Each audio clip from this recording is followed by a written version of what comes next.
अस्सलामुअलैकुम नाजरीन, मैं हूं अब्दुल्ला। 7H न्यूज़ में आपका इस्तकबाल है। मुंबई के सिटी सेंटर मॉल में अचानक आतिशज़दगी का वाक़या पेश आया है। इसमें कोई जानी नुकसान नहीं हुआ, लेकिन कई लोगों के दुकानें जल गई है। फायर ब्रिगेड ने मौके पर पहुंचकर आग को काबू में पा लिया है। आइए देखते हैं ये रिपोर्ट।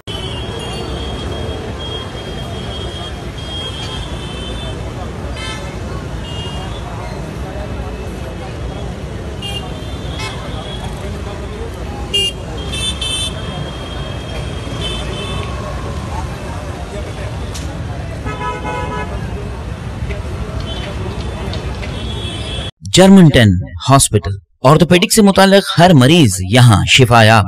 बैनुल-अक़वामी शोहरत याफ्ता और इनाम याफ्ता doctor Mir Jawad Jar Khan, senior orthopaedic surgeon, advance operation theatre, ICU, digital x-ray, laboratory, physiotherapy, pharmacy, sharing और प्राइवेट रूम्स, लेडी डॉक्टर्स और डॉक्टर अर्जुमन सुल्ताना गैनकोलॉजिस्ट की खिदमात हासिल। वाजिबी फीस और मुकम्मल सहूलियात से हजारों मुतमईन। एम्बुलेंस से आरास्ता Germanten orthopaedic hospital, pillar number 150, Attapur, Hyderabad.